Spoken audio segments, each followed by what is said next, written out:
Au commencement était la force, au commencement était l'action. Saint-Simon, pas le duc, l'autre, le premier synarque, l'auteur du catéchisme des industriels, l'inventeur du canal de Suez, se faisait réveiller chaque matin par son valet de chambre qui devait lui dire en tirant les rideaux « Levez-vous, monsieur, vous avez de grandes choses à faire. » Seul celui qui ne dort pas boit à la coupe. Pour mon amour, pour ma foi, des yeux sombres, des yeux pleins de passion, des yeux ravageurs et sublimes. Comme je t'aime, comme je te crains, je t'ai vu à une heure sinistre. Vivre avec quelqu'un que l'on aime serait un lourd fardeau. Une longue délicatesse vaut mieux qu'un grand amour.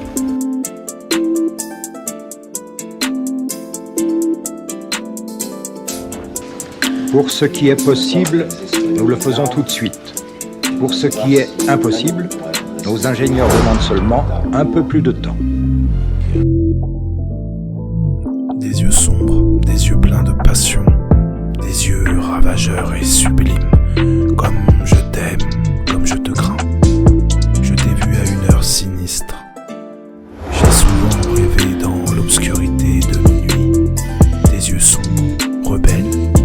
Je me réveillais avec l'obscurité de la nuit, tout autour. Y a personne pour me plaindre. Il m'implore dans des terres lointaines. Oh, non sans raison, vous êtes plus sombre que les ténèbres. Où règne l'amour, où règne la paix. Je vois le deuil de mon âme en vous. Je vois de la flamme en toi. Je me sens victorieux. Pauvre cœur à l'intérieur, immolé. Là où il n'y a pas de souffrance, où la guerre est interdite. Si je ne t'avais rencontré, je n'aurais pas souffert. J'aurais vécu insouciant. Tu m'as ruiné, des yeux sombres, emporté pour toujours mon insouciance. Seul celui qui ne dort pas boit à la coupe. Pour mon amour, pour ma foi, des yeux sombres, des yeux pleins de passion, des yeux ravageurs et sublimes. Comme je t'aime, comme je te crains, je t'ai vu à une heure sinistre.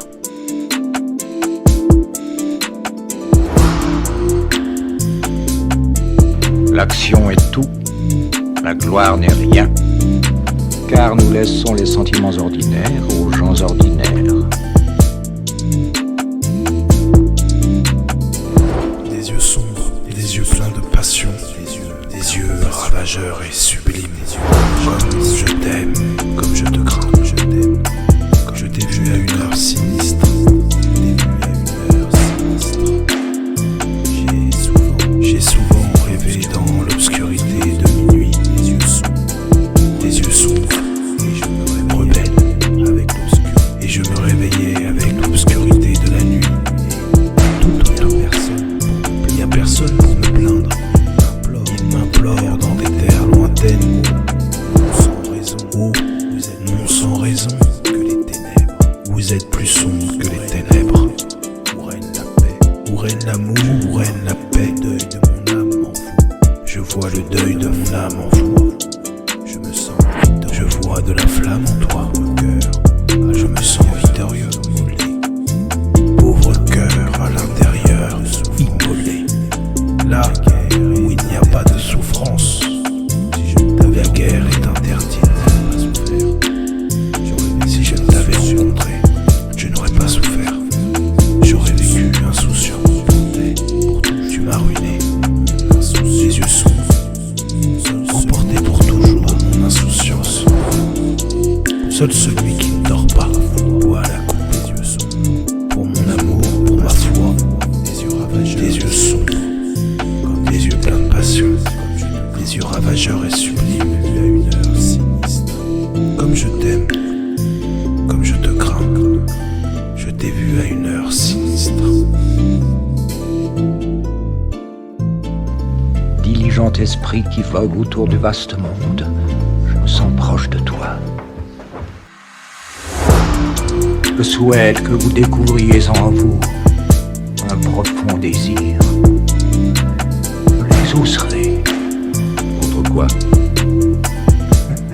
mon cher président, restons traditionnels. Contre votre âme. Quelle âme? Psychologie désuète, monsieur. L'âme ne se porte plus, et nul ne s'en porte plus mal.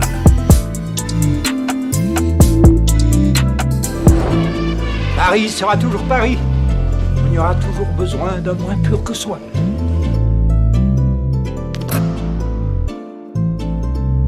Seul celui qui ne dort pas boit à la coupe. Pour mon amour, pour ma foi. Des yeux sombres, des yeux pleins de passion, des yeux ravageurs et sublimes. Comme je t'aime, comme je te crains, je t'ai vu à une heure sinistre. Mesquine question pour qui se méfie des mots et tient en aversion les apparences. Je suis le diable. Je suis réellement le diable. Certes, je suis une légende, mais je suis. Considérez la hauteur de votre destin.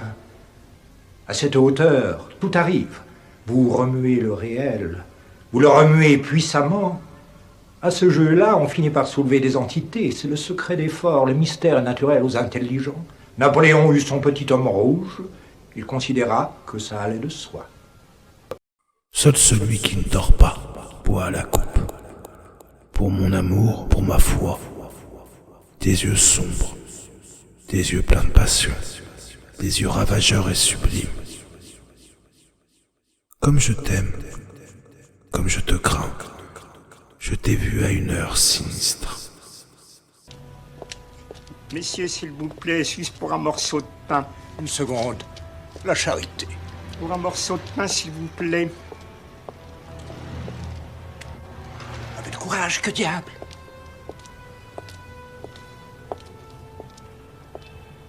Mais ces gens-là appellent leur contradiction de la liberté, c'est seulement du désordre. Voyez-vous, mon cher, quand je ne suis pas en train, je mets du désordre à la place de l'ordre. Mais quand je suis enfant, je remplace l'ordre par un autre ordre. Tiens, on vous fait signe. En 1933, ça commence à bouger. En 1934, ça bouge bien plus. Ça bouge au moment où les ligues fascistes, financées par le grand capital, décident de frapper un premier coup. Non pas parce qu'il y a des gens un peu musclés qui n'aiment pas les pourris de la chambre, qui se mettent en branle, mais parce que c'est la première tentative fasciste en France. Elle n'échoue pas totalement. Comme dit Delarocque dans un télégramme envoyé à 127 de ses correspondants en France, 127, ça fait quelques chefs de section quand même. Première étape réalisée, c'est le gouvernement Doumergue. Donc, en 1934, première tentative, premier gouvernement autoritaire de France depuis 1926-1928, depuis Poincaré, et décret-loi. Et la synarchie et les siens décident de la formule qui est la formule définitive de 1940, c'est-à-dire Pétain et Laval. L'unité syndicale se reconstitue dans des conditions qu'il faut regarder de près. Car le patronat a encore en main bien des atouts. Et ce patronat fasciste, ce patronat synarchique, comprend très bien qu'il ne suffit pas à partir des années 30, de faire ce qu'il a fait au début. C'est-à-dire des comités. Le comité X-Crise, mais le comité X-Crise, c'est pour recruter des lieutenants de poids, c'est pour aller pincer chez les polytechniciens, à l'inspection des finances. Ça oui, on en a besoin, mais ça ne fait pas un parti de masse. Il n'y avait pas de parti de masse fasciste en France. Il faut aller recruter ailleurs. Il faut aller recruter à gauche. Il faut fabriquer des comités à crape-tout.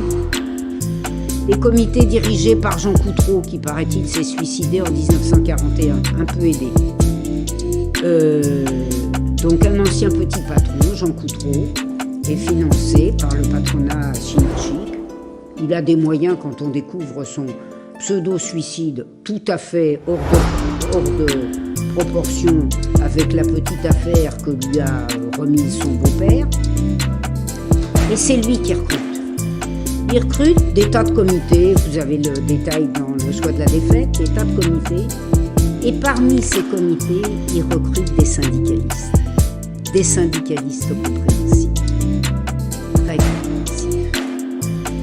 Ben dites donc. Et puis des sérieuses prises. Le second de Léon Jouot, un certain René Belin, destiné à la succession de Jouot, qui recrutait à partir de 1934-1935, que la bourgeoisie synarchiste flatte. Oh, il fait des conférences remarquables. En douce, ils disent que ce postier ne connaît rien, que c'est un crétin. Ça n'est pas grave.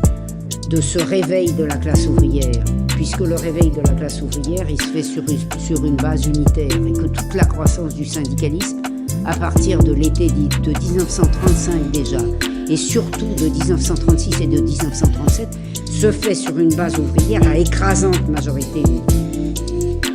C'est-à-dire que le patronat, qui a déjà contrôlé largement les partis de gauche, sauf le Parti communiste, auquel il a emprunté quelques recrues importantes.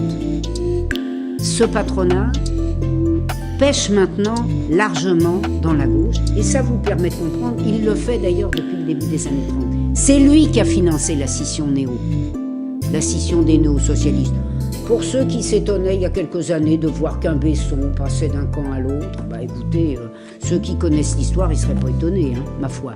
DA, c'est quoi ? DA, la gauche du Parti socialiste qui passe au néo.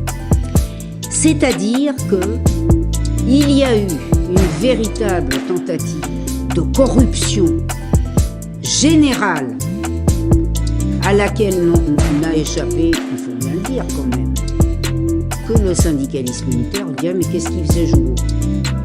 Jouot, c'était pas un Hitler, c'est incontestable. Il préférait les Anglais et les Américains aux Allemands. On doit lui accorder ce crédit. Mais Jouot, c'était quelqu'un qui, pour être secrétaire général de la CGT, avait besoin que le réformisme l'emportât. Et donc, que les révolutionnaires fussent très minoritaires, voire absents. C'est comme ça qu'il avait évincé les minoritaires du syndicat. Hein, parce que la première scission de 1921 n'est pas une scission, c'est une éviction. Hein, bon. La deuxième aussi, d'ailleurs.